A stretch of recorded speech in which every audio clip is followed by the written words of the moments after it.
Assalamualaikum warahmatullahi wabarakatuh. Hai halo semuanya, selamat datang di Kita Film. Video kali ini adalah alur cerita sebuah film Cina yang berjudul The Inuit Legacy of Yu Huang. Tapi sebelum kita mulai ceritanya, jangan lupa ya buat teman-teman yang belum subscribe, ayo di subscribe dulu channel Kita Film. Diceritakan ribuan tahun yang lalu ada seorang seniman ahli bela diri yang bernama Kaisar Yu. Dengan jurus kapak bukit miliknya, Kaisar Yu membagi dunia menjadi 9 benua. Tapi setelah Kaisar Yu meninggal, 9 benua itu menjadi kacau. Sejak saat itu, tingkat kultivasi para pendekar dibagi menjadi 3 alam, yaitu alam pasca surga, prasurga, dan alam ilusi. Sekte Gerbang Tieyi dan sekte Pulau Qinghu sedang berkumpul dan mereka berhasil menemukan kapak Kaisar Yu. Tapi ketua muda Qinghu ternyata ingin menguasai sendiri benda pusaka itu. Ketua sekte Gerbang Tieyi yang bernama Nirong lalu menyuruh anak buahnya yang bernama Tiesan untuk menyebarkan berita tentang harta karun Kaisar Yu. Tiesan yang terluka kemudian bertemu dengan sekelompok pendekar dari sekte Guiyuan yang dipimpin oleh Qing San. Ketua muda Qinghu lalu datang dengan ditemani oleh Tetua Bai dan Tetua Zhao. Adik seperguruan Qing San yang bernama Dahuo berkata kalau mereka di situ hanya untuk memetik tanaman obat. Ketua muda Qinghu lalu memerintahkan anak buahnya menghabisi Qing San dan yang lain kecuali adik seperguruan Qing San yang bernama Qing Qing. Qing San lalu menyuruh Dahuo agar membawa Qing Qing pergi, sementara dia akan bertarung menghadapi anak buah ketua muda Qinghu.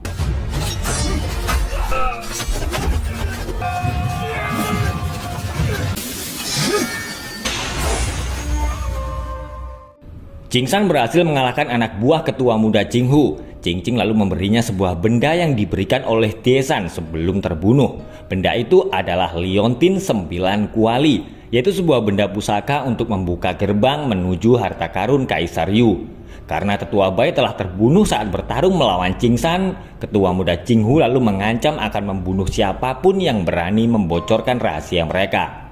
Ketua muda Qinghu ternyata berbohong dan berkata kepada ayahnya kalau Qing San dari sekte Guiyuan telah menghina Pulau Qinghu dan merebut harta karun. Dia dan ayahnya yang bernama Guyong mendatangi sekte Guiyuan yang diketuai oleh Zhuge. Dan ternyata Qing Qing adalah putri Zhuge. Guyong menyuruh Qing San agar menyerahkan Liontin 9 Kuali.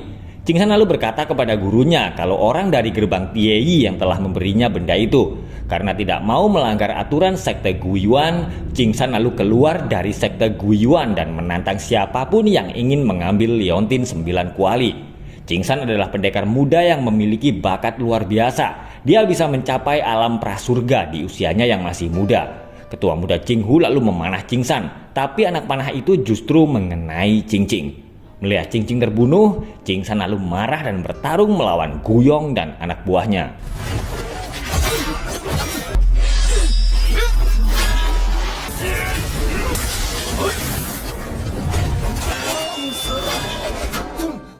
Tiba-tiba seorang pria tua datang dan menyerang Qing San. Dia adalah pendiri Pulau Qinghu, yaitu Jian Sheng, master terhebat di 9 benua. Qing San mengeluarkan kekuatannya, tapi Jian Sheng lalu menyerangnya dengan kekuatan besar. Ketua Zhuge lalu datang dan menyuruh Dahuo segera membawa Qing San pergi. Ketua Zhuge tahu kalau Pulau Qinghu ingin mendominasi daerah Jiangling dan menguasai 9 benua. Jian Sheng melihat ketua Zhuge yang sudah berhasil mencapai alam ilusi. Tapi Jian Sheng yang sudah 2 kali mencapai alam ilusi dapat dengan mudah bisa menghancurkan ketua Zhuge. Qing San yang terluka lalu terjatuh dari kudanya dan ada sosok yang memakai jubah hitam yang sedang memperhatikannya. Qing San yang sudah sadar langsung terkejut karena dia melihat seorang gadis yang mirip dengan Qing Qing. Gadis itu adalah pedagang gunung Tiansheng yang bernama Li Jun. Dahuo berkata kalau paman Li Jun yang bernama Paman Tong telah menyelamatkan Qing San yang telah pingsan selama 3 hari. Paman Tong meminta agar Li Jun tidak ikut campur karena beberapa hari ini dia melihat 9 sekte sedang menuju ke gerbang Feng Yun. Sosok berjubah yang memperhatikan Qing San itu bernama Pei San. Jian Sheng bisa merasakan kalau ilmu yang dimiliki Pei San tidak beda jauh dengan ilmunya. Guyong bingung karena ada yang menyebar berita kalau Pulau Qinghu telah menemukan harta karun Kaisar Yu yang membuat 9 sekte besar akhirnya berkumpul. Jian Sheng yang sudah berusia 500 tahun berkata kalau umurnya hanya tinggal 1 bulan lagi. Dia menyuruh Guyong agar segera masuk ke alam ilusi agar Pulau Qinghu tidak hancur. Sekelompok bandit menyerang tempat Li Jun, tapi Ching San dengan mudah bisa mengalahkan mereka dan menyelamatkan Li Jun. Li Jun menemukan kalung milik Ching San yang terjatuh dan berkata kalau dia ingin memiliki kalung itu. Ching San dan rombongan Li Jun sudah sampai di gerbang Feng Yun. Ketua muda Qinghu yang sedang bersama ayahnya lalu melihat Li Jun yang mirip dengan Qing Qing. Karena sikap Li Jun yang sangat perhatian, Dahwu lalu merasa kalau Li Jun tertarik dengan Ching San.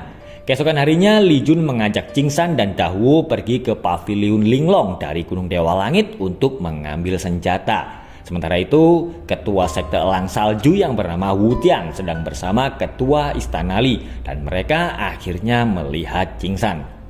Pemilik paviliun Linglong itu ternyata adalah kakak seperguruan Li Jun, yaitu Beastmaster. Melihat Ching San yang tidak takut meskipun dia menjadi buronan Pulau Qinghu, Beastmaster lalu akan memberikan senjata kepada Ching San dengan gratis. Dia akhirnya memberi Ching San sebuah senjata pusaka yang selama ini disimpannya. Tidak berapa lama, ketua muda Qinghu datang bersama anak buahnya, tapi tetua Zhao segera mengajaknya keluar karena paviliun Linglong memiliki aturan yang melarang siapapun menarik pedang. Ketua muda Qinghu meminta agar Ching San segera menyerahkan liontin 9 kuali. Dia mengancam akan membunuh Dahwu jika Ching San tidak menyerahkan benda itu. Ching San mendatangi ketua muda Qinghu yang ternyata telah menangkap Dahwu. Tapi saat Ching San menyuruhnya melepaskannya, ketua muda Qinghu langsung membunuh Dahwu. Saat Ching San akan bertarung melawan Guyong, tiba-tiba ada sebuah kekuatan yang menahan serangan Guyong. Ternyata dia adalah siluman wanita dari gerbang Hongtian. Tidak berapa lama, Jianseng lalu datang karena dia mendengar suara Peisan. Beberapa pendekar kemudian juga datang di tempat itu. Mereka adalah Biksu Mo, Hong bersaudara, Ketua Li, dan Wu Tian. Mereka semua tahu kalau harta karun peninggalan Kaisar Yu berada di 30 mil di dekat gerbang Feng Yun. Ternyata kekuatan pedang milik Jianseng hanya tersisa 1 kali lagi. Dia lalu mengajak semua sekte pergi untuk mencari harta karun peninggalan Kaisar Yu. Mereka semua lalu meminta agar Ching San menyerahkan liontin 9 kuali. Dan akhirnya Ching San memberikan liontin itu kepada mereka. Keesokan harinya Ching San berdoa di makam Dahwu. Tapi tiba-tiba tangan Dahwu keluar dari dalam tanah.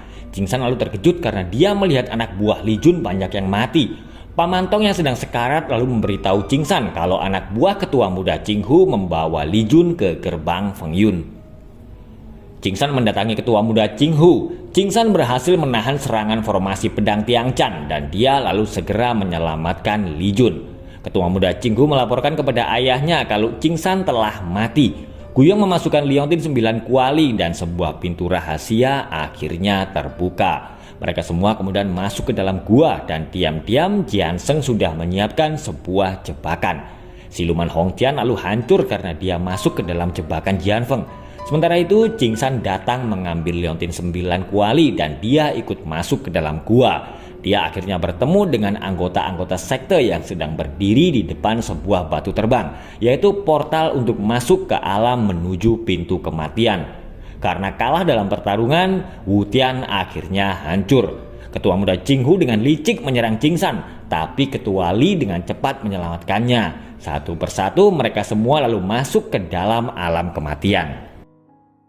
Ching San bertemu dengan seekor serigala raksasa, tapi serigala itu langsung pergi karena melihat Ching San membawa liontin 9 kuali. Tetua Zhao yang sudah masuk ke dalam alam kematian akhirnya berhasil menemukan ketua muda Qinghu yang sedang ketakutan. Mereka berdua segera pergi untuk mencari Guyong, tapi di tengah perjalanan mereka bertemu dengan Ching San. Ching San menghabisi tetua Zhao dan memberikannya kepada serigala raksasa. Ketua muda Qinghu berlari ketakutan dan dia akhirnya bertemu dengan ayahnya. Tapi saat Ching San akan menyerangnya, liontin 9 kuali terjatuh dan mereka bertiga berpindah ke tempat lain. Sebuah pintu tiba-tiba terbuka. Guyong segera menyuruh anaknya berlari menuju pintu itu, tapi Ching San langsung menghabisi ketua muda Qinghu dan membalaskan dendamnya. Guyong melihat para pemimpin sekte sedang menerima mantra hati Kaisar Yu. Sementara itu, Peisan akhirnya datang menemui Jianseng. Tapi saat Jianseng mengajaknya mulai bertarung, Peisan berkata kalau dia sedang menunggu kedatangan lawan Jianseng. Jing San akhirnya bertemu dengan rekaman video Kaisar Yu yang muncul dari sebuah batu. Dia merasa senang karena Jing San masih bertahan dari ujian yang telah dibuatnya. Kaisar Yu lalu berkata kalau Jing San akan mewarisi ilmunya, yaitu jurus kapak langit. Selain itu, Kaisar Yu juga telah menyiapkan sesuatu yang lebih baik untuk Jing San. Suatu hari nanti dia menyuruh Jing San pergi ke Pulau Timur untuk membantu menjaga keturunan Kaisar Yu. Sebuah portal kemudian terbuka dan Jing San akhirnya bertemu dengan Jian Sheng. Jian Sheng kemudian tertawa sambil meremehkan Jing San. Dia menganggap kalau Jing San adalah seorang anak ingusan yang belum pantas melawannya. Dia lalu menyuruh Pei San untuk datang dan melawannya. Tapi Jian Sheng langsung terkejut karena melihat Jing San memiliki kekuatan Kaisar Yu. Melihat Jing San mengeluarkan kekuatan kematian, Jian Sheng akhirnya mengeluarkan kekuatannya. Dan hanya dengan satu serangan saja, Jing San berhasil mengalahkan Jian Sheng. Guyong dan yang lain merasa senang karena menganggap mereka telah mewarisi kekuatan Kaisar Yu. Tapi mereka kemudian terkejut karena melihat Jian Sheng telah mati. Guyong yang marah lalu menyerang Jing San, tapi dia tidak mampu menghadapi Jing San yang tingkat ilmunya sudah masuk ke dalam alam ilusi. Pei San lalu datang dan berkata kalau Jing San membunuh Guyong untuk membalaskan dendam semua orang. Dan ternyata Pei San adalah ketua istana dewa. Dia telah menggunakan raga milik Dahu dan mengatur semuanya, termasuk Li Jun yang ternyata adalah muridnya.